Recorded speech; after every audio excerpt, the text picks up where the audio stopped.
हरे कृष्ण। आइए हम राधा रानी जी की बड़ी प्यारी महिमा सुने, क्योंकि आप सब जानते हैं कि कल 11 सितंबर बुधवार के दिन श्री राधा अष्टमी है। श्री वृंदावन धाम अगर आप जाएंगे तो वहां श्री श्री राधा श्याम सुंदर भगवान का मंदिर है। ये मंदिर सेवा कुंज के पास में है। वहां पर एक ठाकुर विराजमान है, राधा श्याम सुंदर जी। इतनी प्यारी सी विग्रह है जिसको प्यार से लाला और लाली कहते हैं। ये ठाकुर जो हैं, ये राधा रानी ने अपने हृदय से प्रकट करके श्री श्यामानंद प्रभु महाराज जी को दिए हैं। श्यामानंद प्रभु महाराज जी, सुनिए कैसे।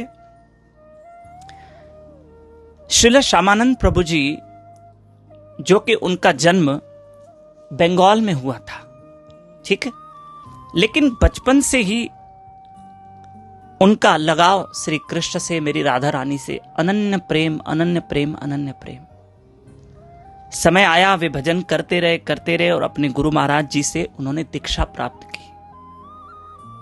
ठीक, जब उन्होंने अपने गुरु महाराज जी से श्री हृदय चैतन्य महाराज जी हृदय चैतन्य महाराज जी से दीक्षा प्राप्त की और उन्हीं के कहने पर अपने गुरु महाराज जी की आज्ञा से श्री श्यामानंद प्रभु जी वृंदावन धाम आए और श्री जीव गोस्वामी महाराज जी से मिले। वृंदावन धाम में एक और मंदिर है, श्री श्री राधा दामोदर मंदिर, और उनके आचार्य जो थे श्री जीव गोस्वामी महाराज थे। तो श्री श्यामानंद प्रभु जी जब वृंदावन धाम आए तो श्री जीव गोस्वामी महाराज जी से मिले। तो श्रीला जीव गोस्वामी महाराज जी ने उनको एक सेवा दी कि आप सेवा कुंज में सोहनी सेवा करें। सोहनी सेवा मतलब वहां पर झाड़ू लगाना जिसको कहते हैं, पर हम उसको ब्रज भाषा में कहेंगे सोहनी सेवा। तो श्री श्यामानंद प्रभु महाराज इतने विनम्र थे कि उन्होंने वहां सोहनी सेवा की। और कहां पर? सेवा कुंज में। देखो, इस तरफ श्याम सुंदर मंदिर है, इस तरफ दामोदर मंदिर है और बीच में सेवा कुंज है। आप समझना क्या है सेवा कुंज। और सामने ही बहुत कम फासले पे निधिवन धाम भी है। आप वृंदावन धाम जाइए, दर्शन कीजिए।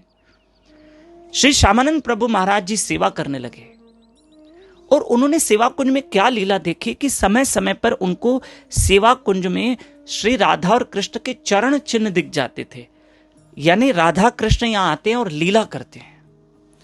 एक दिन श्री श्यामानंद प्रभु जी को वहां पर एक बहुत सुंदर पायल मिली, नुपुर मिली।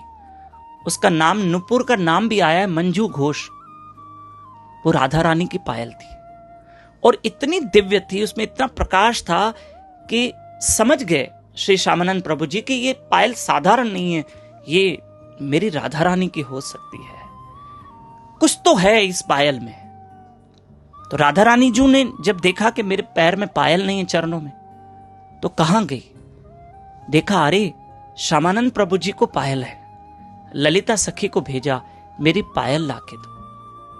लेकिन श्यामानंद प्रभु जी ने नहीं दी पायल। ये पायल दिव्य है, मैं नहीं दे सकता।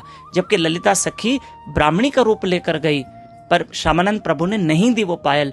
तब ललिता सखी ने बताया, भेद खोला कि मैं ललिता सखी और ये पायल राधा रानी जी की है। तब श्यामानंद प्रभु जी ने कहा, राधा रानी जी मुझे दर्शन दे तो मैं अपने चरणों में उनको पायल पहना दूं। साक्षात मेरी राधा रानी जी ने श्यामानंद प्रभु के हाथ से चरणों में पायल धारण की है। ऐसी मेरी प्यारी राधा रानी, करुणामयी राधा रानी। और मेरी राधा रानी जी ने क्या किया जरा सुनना।